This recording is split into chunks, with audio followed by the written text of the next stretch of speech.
Good afternoon, everyone, and welcome. My name is Michael Itzkowitz, and I am a senior fellow for higher education policy at Third Way. I am also served as the director of the College Scorecard of the Obama administration in 2015 and 2016. Along with my colleagues at Third Way and our partners at New America and the Institute for Higher Education Policy, we are delighted that you all have taken some time to join us today. It's college decision season, with students all over the country making one of the biggest choices of their lives. But what information can prospective students and their families access when weighing their post-secondary options? We're here to dig into that very question today. In a few minutes, I'm going to give a brief presentation on the College Scorecard, the U.S. Department of Education's main college search tool, offer you an opportunity to explore this resource, and then take a few questions about the College Scorecard and your user experience. Then I'll be joined by our panel of experts for a discussion on how the College Scorecard can help improve college outcomes, as well as improvements that can be made to make it even more effective moving forward. But before we formally kick off our conversation, I'd like to go over a few logistical details regarding today's run of show. First, the hope is for everyone on today's call to have the opportunity to ask questions, which you can do using the Q&A button at the bottom of your screen. We'll have 2 question and answer sessions, one after my presentation on the College Scorecard and the other following our panel discussion. I also want to note that this conversation is on the record and is being recorded. So if there are things that you miss or you'd like to reference back, you can always do so at Third Way's website. And finally, please pay attention to the chat, as our events coordinator, Emmy Navarro, will be placing a handful of relevant resources throughout the conversation. Without further ado, let me begin with a short presentation on the history of the College Scorecard. Here's what we'll be covering today. First, I'll give a brief background on the history of the scorecard itself. Then we'll talk about what kind of advancements have been made since it was officially announced in 2013. And last, we'll think about what's on the horizon with the change of administration happening just earlier this year. Cool. So here is just a brief overview of what the College Scorecard used to look like a long time ago in 2013, when it was announced at President Barack Obama's State of the Union address. He presented this as a better way that students and families can have better access to think about which educational institutions provide the best bang for their educational buck. This was a big deal at the time, as we had another system called the College Navigator, which was a little bit more clunky, and it had all this information, but not necessarily in one place. Further that year, in October, the president made a bolder statement that not only should we have this information made available, but we should provide a better indication of whether institutions are poor performing, mediocre, or high performing for their students. So he announced the development of college ratings. And even bolder than that, from a transparency level, he said that with the over $100 billion in federal financial aid flowing to institutions every year, some institutions leave the majority of their students degreeless, underemployed, and with unmanageable debt. And perhaps we should think about tying the outcomes of colleges to whether or not institutions were actually able to receive this massive amount of federal dollars every single year. Over the next 2 years, the Department of Education worked on this and met with various leaders from around higher education. But ultimately, with some uncertainty and pushback from the higher education community, and just the complexity of creating a college rating system itself, that idea was transformed, and instead of rating colleges, they announced a new updated consumer site in 2015, which I'll show you in just a bit. And beyond the consumer site, they released a massive amount of data that was unprecedented for higher education institutions. In 2019, another development came as the Trump administration was in place.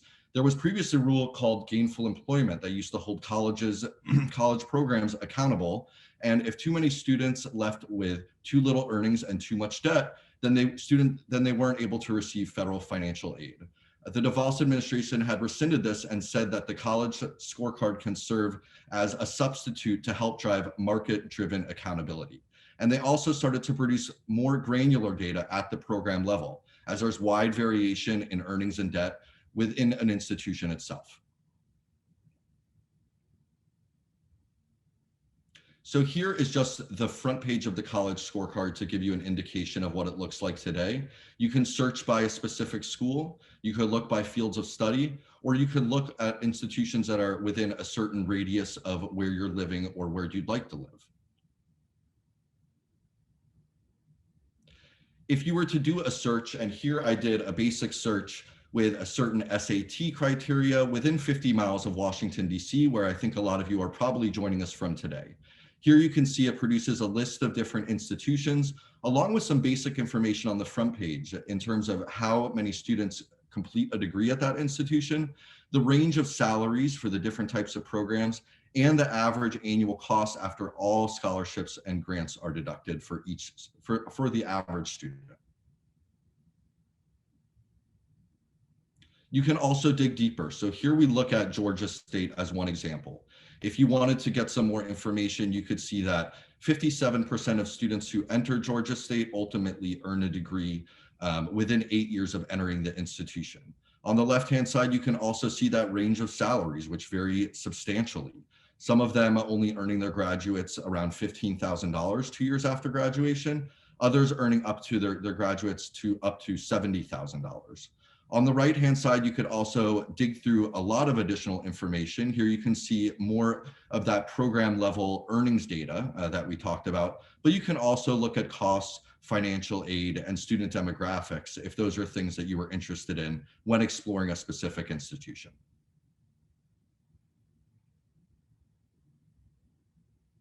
I talked about the trove of data that was released, and it's really just phenomenal how much information is out there, not only for students and consumers on the website, but for researchers and policymakers alike. These are just a few examples that I'm not going to run through all of them, but to give you a sense, there's about 2,000 data points on each institution across the United States. There's about 6,500 institutions that are now in the data. You can look at graduation rates, you can look at loan repayment rates and post-enrollments, and you can also disaggregate by different demographics, whether that's by income, male or female, or first-generation students. Ultimately, this information gives researchers and policymakers a massive amount of information to help answer the question of whether institutions are helping students complete a degree, earn a reasonable living, and pay down their debt after graduation.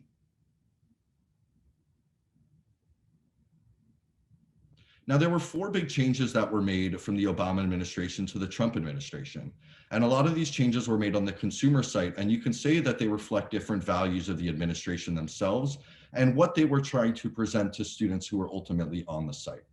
One of the first things that the last administration did was add a lot of certificate granting schools to the consumer website itself. The Obama administration had about 4,000 degree granting institutions on the website. Secretary DeVos had added all of the certificate granting institutions which were previously in the data, but weren't necessarily presented on the site. One of the reasons that this may be was that a lot of research shows that shorter term programs are the most likely to leave students with very, very low earnings afterwards. But now that information is on the site, so if you're a user and you're interested in a shorter term program, then you could see all these new institutions or other institutions that are offering them. There was another thing that was done, which was removal of certain data points on the website itself. One of the things that was removed was comparison data, which allowed students to compare how well an institution is doing on graduation rates and earnings in comparison to other institutions across the nation. This was removed by the last administration as they deemed it unfair or unjust to compare institutions within this manner. Another thing that was removed from the website was a metric that was thought to be key indication of quality, which was the percentage of students earning more than the average high school graduate. This was on the previous administration, the Obama administration's website. And the thought was this, is that if too many students aren't even earning more than someone who had no college experience whatsoever, then that presented a lot of risk to students who are entering an institution. But ultimately, this was removed off the website along with institutional earnings as a whole and replaced later with program level data. The default search also changed in terms of if you were searching within a specific state or certain criteria, the way that institutions used to be presented were based off of the percentage of students who earn more than the average high school graduate. This changed a few years back, and when the Trump administration removed that metric and instead decided to order institutions by their graduation rates. Now, what ultimate effect did this have? A lot of the programs that now are on the top of student searches are a lot of shorter term programs. These are often quicker to complete and ultimately result in higher graduation rates. But now the majority of institutions that come up first on searches are often certificate granting institutions, which are disproportionately focused within the for-profit sector. And as mentioned, there was program level earnings data that has come to light in the past few years. This was an initiative that started under the Obama administration, but didn't come to fruition until 2019. But now you can look and see information on the website in terms of how much graduates earn and how much they owe shortly after they graduate from each specific program within an institution itself. Within the data, they've also incorporated Parent Plus and Graduate Plus data, as well as new information on completion rates.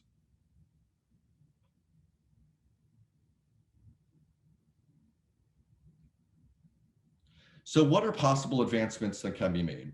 I think ultimately we'll have to wait back and see.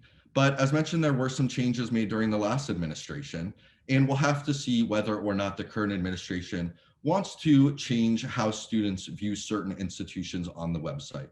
So will they keep the graduation rate in terms of a default order, or will they think about whether earnings or repayment rate is a better measure to do this, being that earnings and employment is the #1 reason that students attend college today. Around 1 million students access the College Scorecard each and every year. But ultimately, there are nearly 20 million undergraduate students who attend college. So while 1 million is great, we'll see what kind of concerted efforts the department takes to reach more and more students, possibly through better incorporating this information through the online FAFSA, where millions of students have to access it to ultimately receive federal student aid. We'll also look and see what changes come in the data. Will the department reinstitute institutional earnings data so we can see how well students do on a whole? This better identifies whether or not there is actual institutional failure, or if an institution for all students is high performing within that specific metric. We will likely continue to expand on program level data. And we'll also see whether or not we can have more data. Right now, a lot of the program level data is smaller, and therefore it's privacy suppressed to protect student privacy. But being that we'll see if the department continues to make efforts to make more and more data available while also protecting that student information, which is valuable. So we're going to go to activity now to explore the College Scorecard. So within the next 5 minutes, what we'd like you to do is go to collegescorecard.ed.gov. You can search by name for school by typing it into the search bar, or you can set a certain criteria and look at a couple schools. We'd like you to explore the different outcomes that are available to see what's most helpful and what kind of limitations that there might be within the data itself that you think could be improved upon or be useful. Using the chat, we'd also like you to share out an interesting fact that you find on a school that you're looking at. After this activity, we'll ultimately come back for a very short round of questions before we get to our panel. Thanks, and please come back in 5 minutes and we'll see you then.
We're going to kick things off in about 1 minute.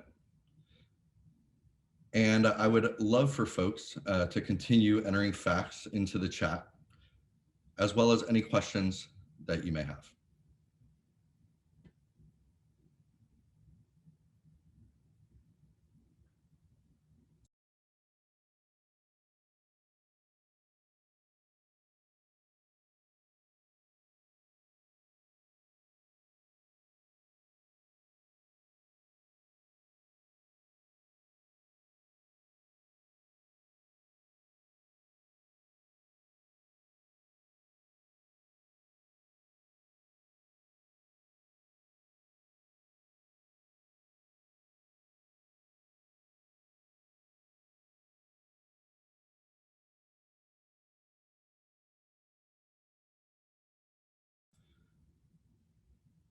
Okay, we see some great information coming in.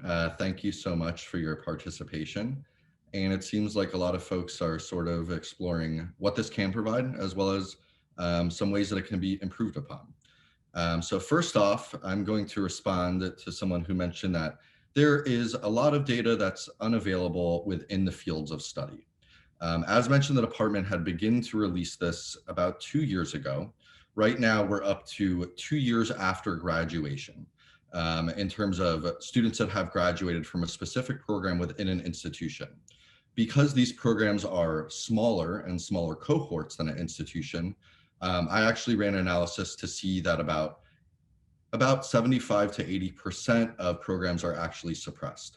Now, these are smaller programs that cover a smaller amount of students. However, it could be a good thing for the department to continue to look into to see how can they make more of this information available, being that students explore so many programs across the United States.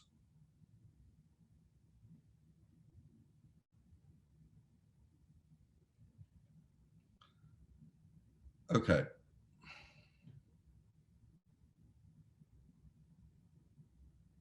Now I'm looking at other questions that we may have.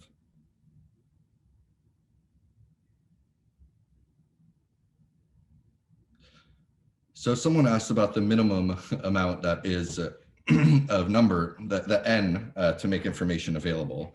The department does not make this information available because they think that people can possibly reverse engineer some of our information, student information, if they were to make this available. So we don't actually know what the N is, and there's a lot of complementary and sophisticated suppression methods that they use.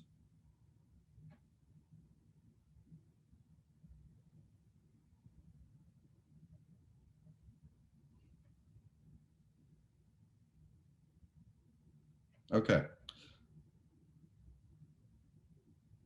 Is it limiting to not see graduation rates by race and income levels? I think that they do have this information available through iPads, but it may not be presented on the scorecard itself, but that's a really good point as well.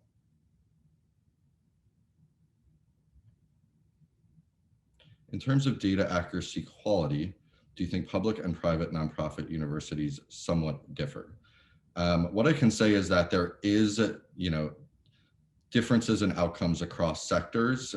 Some of this may, and there's differences in terms of what types of students enroll. But we've run some numbers that have to do with earnings and specifically students who earn less than the average high school graduate within their state. And we can see that there are a disproportionate amount of for-profit institutions where students receive no return on investment, meaning that the majority actually earn less than the average high school graduate. This is a great question, and we're just going to do a couple more. And I do want to remind folks that we're going to go to our panel soon and be able to answer so many more. So one of this is, how is the data collected?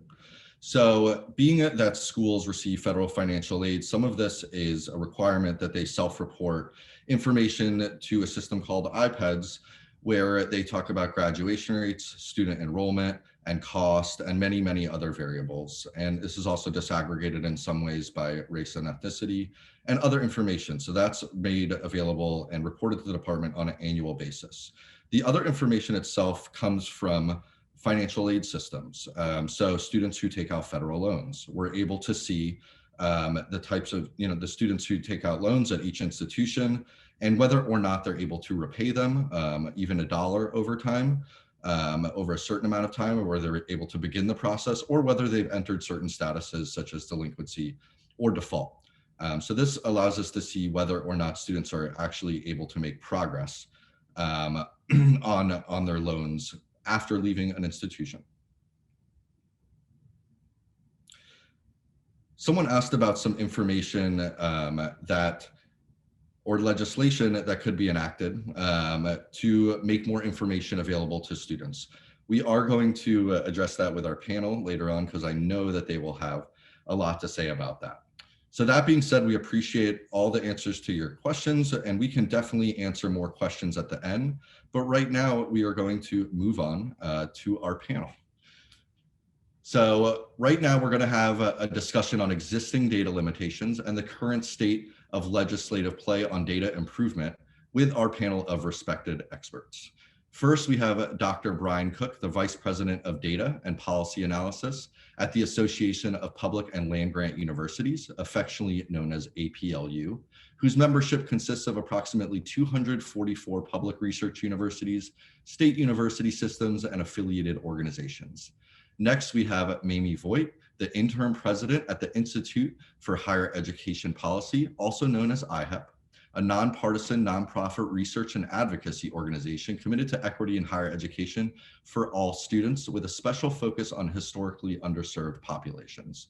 And last but not least, we have Peter Hans, President of the University of North Carolina System, a multi-campus university system representing 16 four-year degree-granting public institutions of higher education across the state. Bryan, Mamie, and Peter, thank you for joining us this afternoon. Let's jump right in with a general question. So anyone feel free to open it up if you have any thoughts. First of all, I'd like to know, how do you think the creation of the College Scorecard has changed the narrative about value in higher education?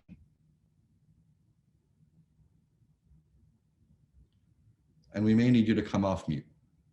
I am happy to start us off. Michael, thanks for that overview of the scorecard, and glad we're starting the conversation here talking about the narratives around the value of higher education. I mean, this is something that certainly the public opinion research shows that Americans care deeply about. Students and families are asking lots of questions about the value of post-secondary education, because going to college and investing in college is one of the most substantial investments that a student will make in their life. And so students are really hungry for quality information to help to make those decisions about where to go to college and what to study and how to pay for it.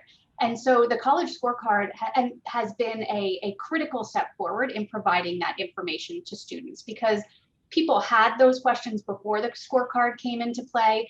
They have those questions now that the scorecard is available, and those questions have really deepened over the course of the last 14 months or so, as we've all wrestled with the upheaval that the COVID-19 pandemic has raised. That's made questions about college going all the more pressing, especially for students who've been disproportionately impacted by the pandemic, students of color and students from low-income backgrounds.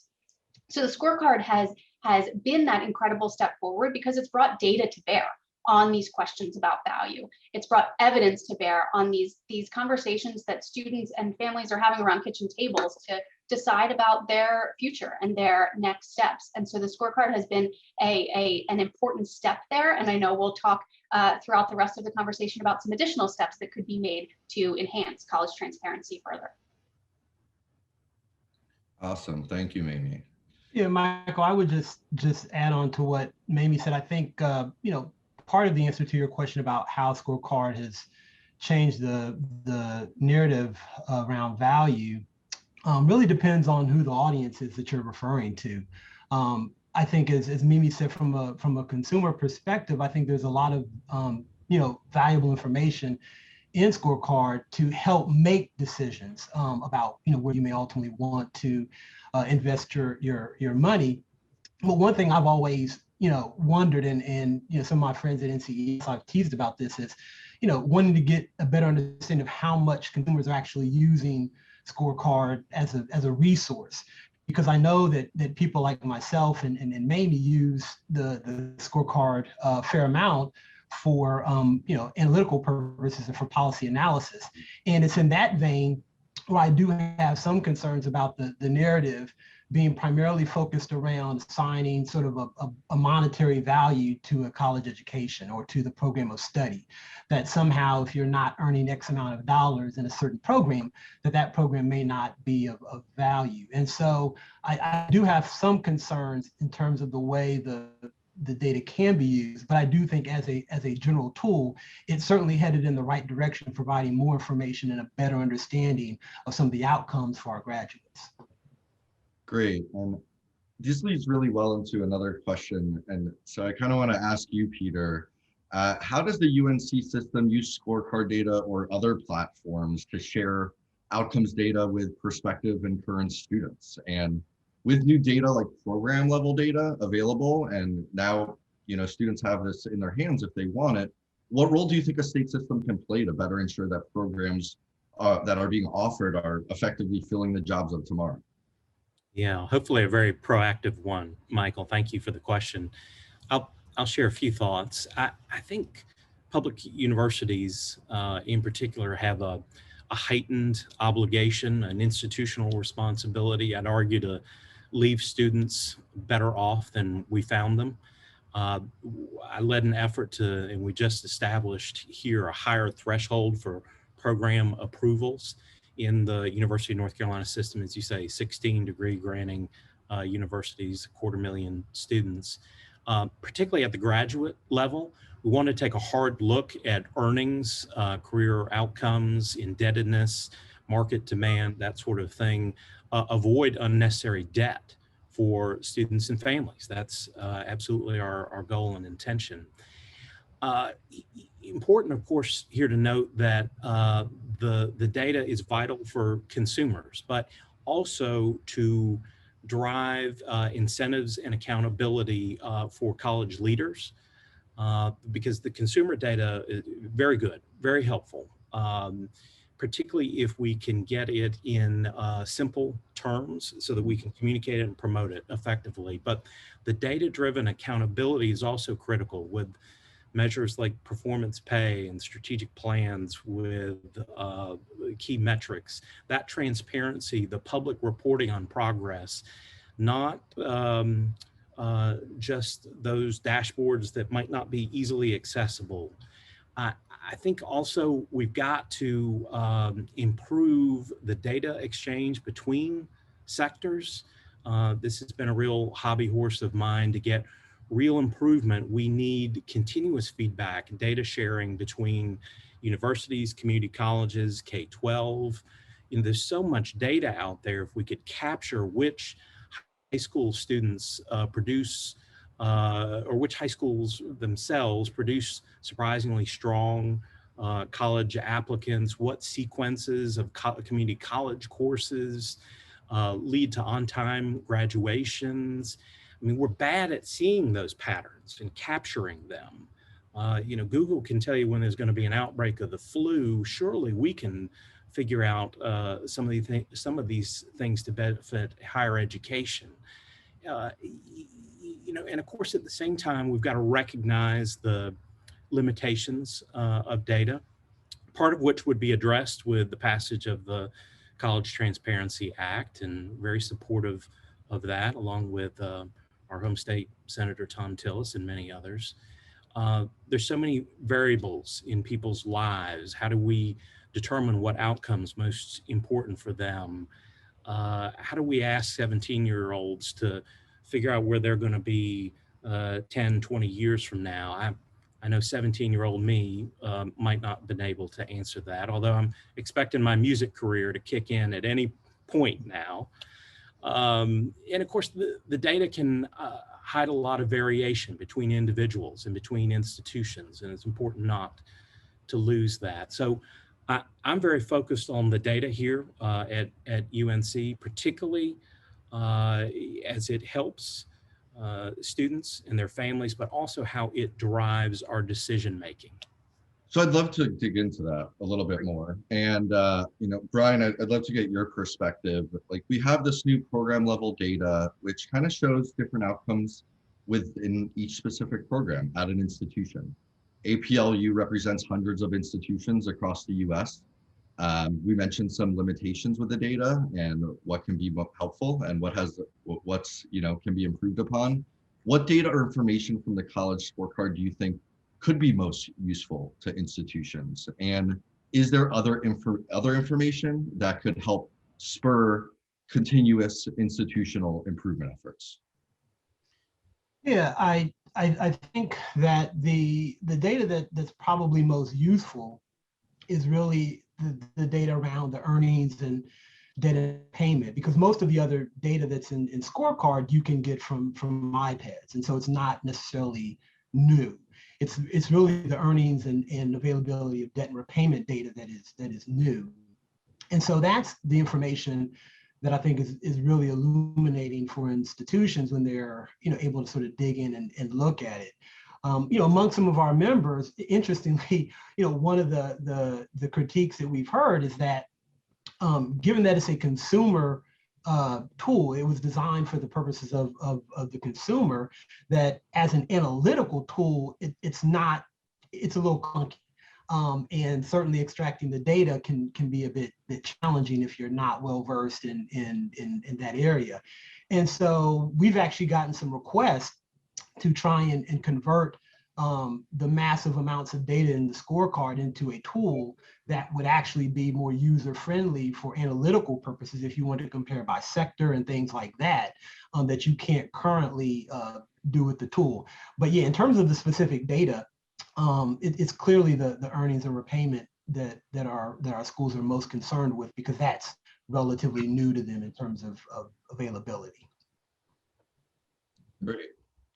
And anyone feel free to jump in from our panelists if you have anything additional to add at any point. But I do want to talk about sort of this change from the Barack Obama administration to the Donald Trump administration. And, they kind of saw Scorecard as providing one of the main answers in how we can help improve institutions across the United States, rather than instituting regulations to actually hold institutions or college programs accountable by the amount that students earn versus the amount of debt that they have. This rule was called gainful employment, and it was ultimately rescinded by Secretary Betsy DeVos, and the scorecard, and specifically program level earnings data and debt data, was seen as a better answer that didn't have as much overreach. Do you think the scorecard by itself can ultimately do as effective a job to hold institutions accountable and drive improvement? Or do you think it's more of a supplement to some sort of federal rules that need to be put in place to ensure that students are ultimately left better off after they attend a certain institution or program and earn their credential? Michael, I'll just say I'm personally supportive of the gainful employment rule. I'm a strong believer, of course, in the market, and it's ultimately self-correcting, but not before some consumers are, it's not sufficient for those consumers who are confused by the complexity of the choices in front of them. And I learned this firsthand. Prior to this role, I was president of North Carolina's community colleges. We have 58 community colleges across North Carolina. Strong supporter of career and vocational training, which is an interesting message with a university president today. But I saw this at a very basic level with our truck driver training programs. When compared to some bad actors in this space. And we're talking about jobs here that are well paid. In fact, in some cases, 6-figure incomes. And it's hard work. You're away from your family. It's hard on your body. I mean, the hours, that sort of thing. But good jobs. And community college is able to provide that training in roughly 12 weeks. You get your commercial driver's license, experience on all sorts of different vehicles, versus for-profit actors in this space who would charge 3 times as much. You'd spend half as much time there and maybe not even earn your commercial driver's license. That's who the gainful employment rule was designed to weed out, the bad actors. Mm-hmm. It saves those students money. It saves the taxpayers money. I do think the college scorecard is a magnificent tool, but it is not a substitute for additional support.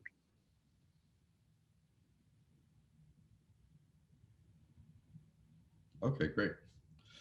So one of the things that I think each of you have touched on in different ways there are some limitations within the data now.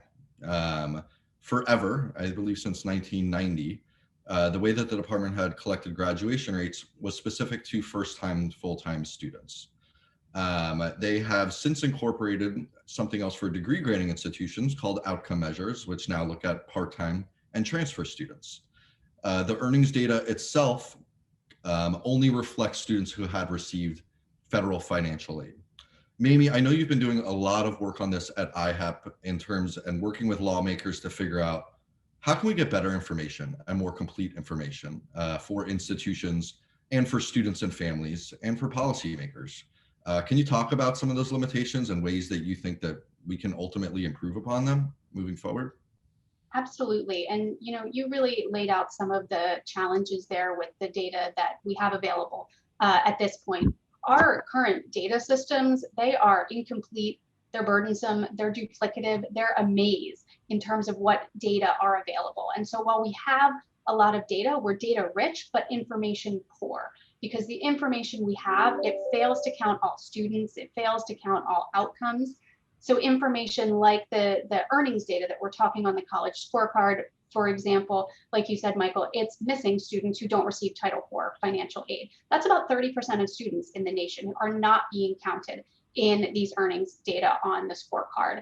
And at some systems and some institutions, that rate is much higher. So for example, at the California Community College system, up to 75% of students don't receive federal financial aid. So these data are not going to be as strong as they could be for some institutions. And so there is a more holistic fix that's on the table right now, and it's being considered in Congress, called the College Transparency Act. It came up, I think, in the first question that we got today, so it's front of many people's minds. And the College Transparency Act, or CTA, it's a bipartisan, bicameral piece of legislation that would overturn the outdated ban on student level data at the federal level, and it would create a secure and privacy protected student level data network that would answer many of the questions that a lot of you were chatting in the side box about access to college, about progression, student progression through college, about the cost and price of college, about outcomes, and critically important, about equity. The College Transparency Act would allow for disaggregation of outcome information on graduation rates, on earnings information, by race, ethnicity, by income, by gender, by a number of other student characteristics. And so because of all of these benefits and all the ways in which CTA could fix a lot of the problems that have come up in the conversation so far regarding our data systems, the bill has really strong support in Congress. It was, last Congress was in the top 1% of all bills in terms of co-sponsorship in the House. So that's a huge signal of how supported it is within Congress. It's been reintroduced this year and has a wide array of co-sponsors from both sides of the aisle. This is a bill that is led by Senators Bill Cassidy and Elizabeth Warren, two different sides of the political spectrum, but both supportive of the legislation.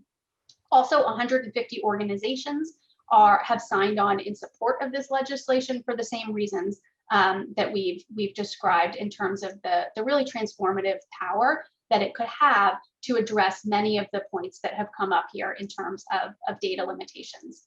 So I'll pause there and let my colleagues jump in on CTA as well, but also happy to go back in a bit and talk about some of the improvements that could be made on the scorecard as well, just in the shorter term. Mm-hmm.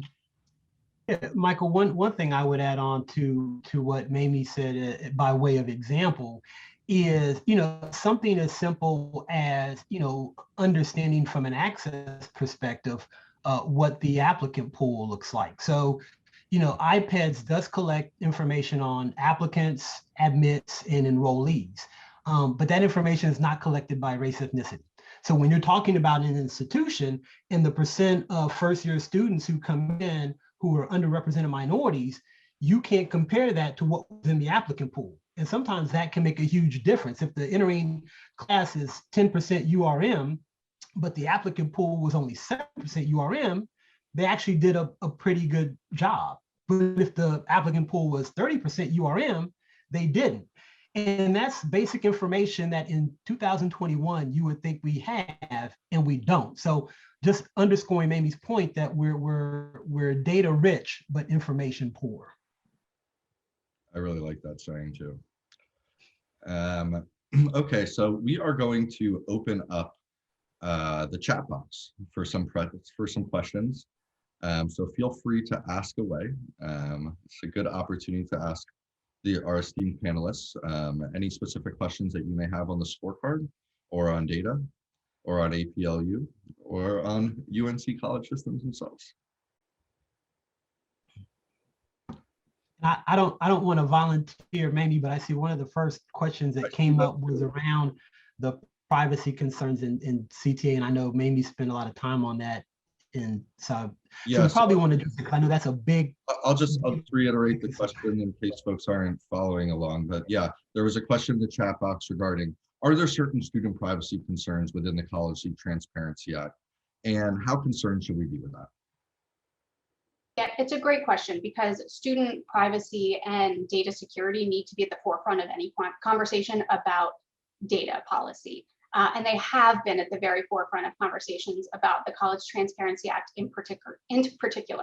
The bill is designed with data security and privacy front of mind and has a number of specific provisions about how to protect students' data. So there is limited access to the student level data. There would be regular audits of the system to make sure that the appropriate security protocols are kept in place. The data sharing, particularly with earnings information, would operate actually in the same way that the scorecard operates now. And Michael talked a little bit about the data suppression side of the privacy aspects of the scorecard, but the scorecard has actually been very deliberate in other ways of protecting privacy as well. And so the earnings data live at the Department of Treasury. They're collected, for tax purposes and are available there. They're linked with Department of Education data, but those student level, individual level data never go to the Department of Education. They they stay at Treasury, and only aggregate data go back to the Department of Education. So it's these types of protocols and good governance that are built into the system in order to protect students' privacy. Because ultimately, we need to make sure that we're not pitting student privacy against students' right to information. Students have a right to both privacy and a right to information to inform their decisions. And this should not be an either or decision. We need to be designing our policies in the way that the scorecard and the way that College Transparency Act would, such that we're protecting both of those student interests. Thank you. I do see another question, which is how are institutions classified on the scorecard? And the specific example given is two-year community colleges that offer four-year degrees. So a great example is right down the block for me, Broward College, which offers 98% associate's degrees, but they also have some degrees in education and nursing that are bachelor's degrees. For scorecard purposes, the way that they classify them on the consumer site is by the predominant degree awarded.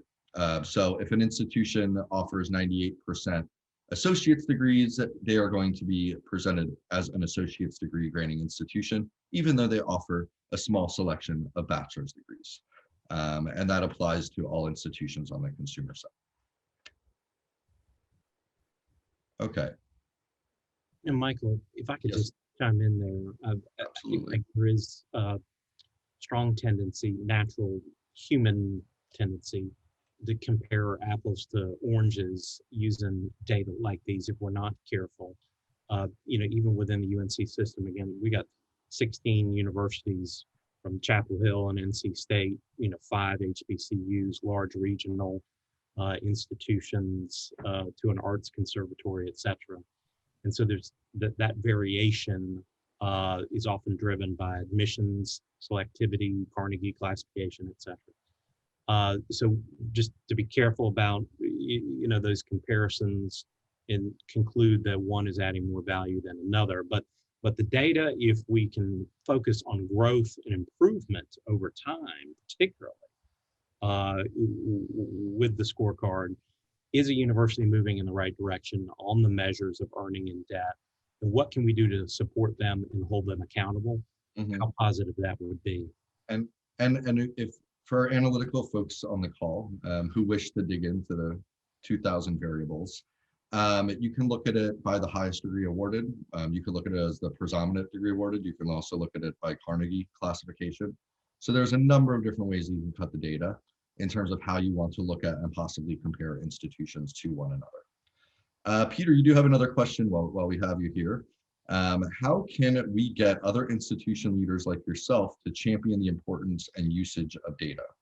Are there efforts for system leaders to band together to call on Congress or other leaders to make these changes and advocate for better transparency and ways to call out the bad actors that simply aren't providing a return on investment for students and, I would add, taxpayers? Yeah, no, great question. Because this has been a major focus of mine, and I know there are other governing leaders who feel the same way. We've got to find the right forum to come together, maybe with Third Way or other allies in this effort to draw more attention to it. I'm trying to lead by example, imperfectly as that may be, but to set the tone, even with my contract is largely performance-based pay. If I can drive down cost and increase on-time graduation rates. And it's all transparent data. I'm trying to live what I'm preaching and would welcome suggestions on how we might band together to amplify those voices. I can jump in on this a little bit as well, because at IHEP we're doing quite a bit of advocacy around the College Transparency Act in particular. And so we have a letter I mentioned earlier, 150 organizations have signed on in support of this bill. Those are organizations representing students, institutions, veterans, the business community, the civil rights organizations. And you'll see actually in the chat right now, one of my colleagues posted a link to that letter. So if any of you would like to sign on to that letter, you can do so at that link. And that includes institutions who are supportive of this bill and want to push for its passage. Good, thank you. So I'll just ask another question. Someone mentioned that, and maybe you mentioned this in your previous remarks too, that there are some institutions that many students don't take out loans, and some of them don't take out aid. And the question is, should the scorecard provide more context in terms of the percentage of students who are actually taking out loans at an institution? Right now, they do have the percentage of Pell Grant recipients, which they term as socioeconomic diversity. And I know that there's been some data that's been collected on actually the outcomes of Pell students in terms of graduation rates that just came about recently. So I'd love for any of you to jump in terms of, do you think that more context is needed in some way? And what are the things that you think should be one of the main focuses that should maybe be highlighted a little bit more effectively on the scorecard to help consumers and families? Context is incredibly important in interpreting data. Data on its own does not make any decisions. It's human beings using data that makes decisions. And so that contextual information is really helpful to make sure that it's used responsibly and used wisely. And so, yes, certainly information on the percent of students who receive Title IV financial aid is a key indicator there. That would be much easier to calculate if we had CTA. That's actually, from a data wonk perspective, it's actually a very difficult thing to calculate, which is surprising. But additional context is important too. So Michael mentioned one of the things that came off of the scorecard during the last administration. What was some of this contextual information that helped people interpret the data that's presented there? So there used to be, for at least the earnings and the debt measures for each institution, there would also be shown a national average. And that provided more of a touch point so that when a user who's not looking at these data every day, all day, can go in and be able to interpret it and put it into context much more easily. I think another piece of information that's currently missing from the scorecard that could be helpful in this regard is the percent of students earning above what a high school graduate earns, or some sort of bare minimum threshold. Michael mentioned that also was something that came off under the last administration. And I think that helps to get at one of your points earlier, Bryan, about focusing squarely on earnings and just more earnings being better. This threshold measure helps to wrestle with that challenge by saying, well, students should at least be able to earn more than, say, what a high school graduate made, or what a high school graduate would have earned plus the investment that the student made in their education. And so that type of contextual information can help people to interpret the information and use it really thoughtfully.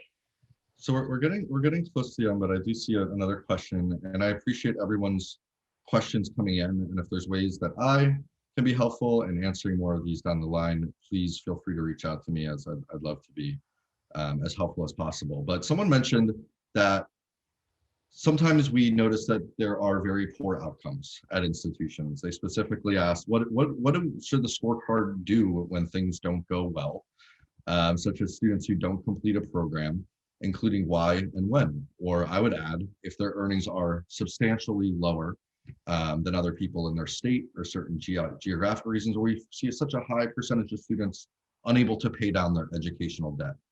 What role do you think the federal government should have in terms of providing some flags or indicators that this may be a somewhat risky investment? So sort of beware before you buy, sort of actions. Do you guys have any thoughts on that? I think it's vital that state leaders really take the forward-facing position on that. Difficult for the federal government to do so institution by institution. Again, needing to measure if growth and progress are being made in key metrics. But state leaders really need to take the information that comes from the scorecard and put it to good work. I know we do within the University of North Carolina system. I would hope and expect that others would do the same. We got to shine a light on it. That's why I say this is important information for consumers, but if it helps drive a better sense of the moral obligation, the institutional responsibility of universities and colleges, all the better.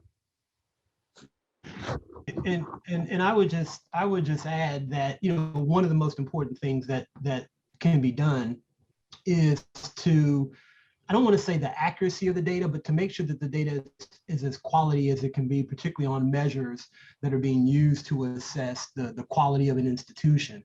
And, you know, what I mean by that is, you know, for example, you know, graduation rate.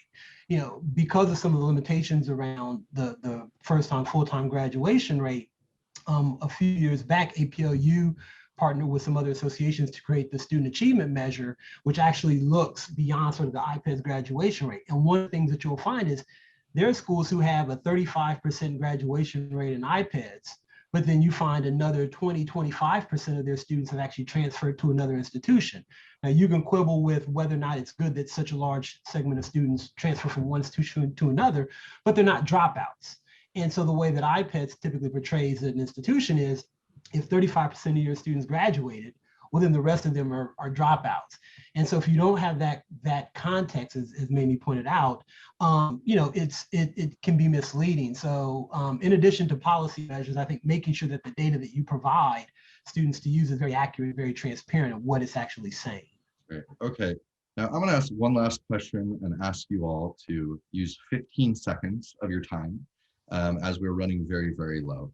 But if there's one thing that you'd like for students or families to think about when considering a college, what would it be? Michael, I'll say we've just got to communicate simple messages. We're trying to consolidate our state aid programs right here, right now, show people here's what aid is available, here's the total cost, here's what it may lead the outcomes to you down the road. Simple, clear messages for students and families to make good decisions. I would just say gather as much information as possible before you make a final decision on where to go. It may not be everything that you need to make the best decision, but just gather all the information that you can. great advice there. Gather all the information that you can and focus there on the return on investment, because this is a big investment, and the investment most time pays off. And that decision of where to go determines how much it's going to pay off. Awesome. Well, I want to thank you all so much for joining us this afternoon. And a special thanks to our esteemed panelists, Bryan, Peter, and Mamie, for sharing their time with us. As a reminder, this will be available for replay on the Third Way website. So if there's anything that you missed or you'd like to reference, please feel free to find it there. Thanks for spending an hour with us today, and I hope everyone has a great day. Thanks, Michael. Thanks. Thank you.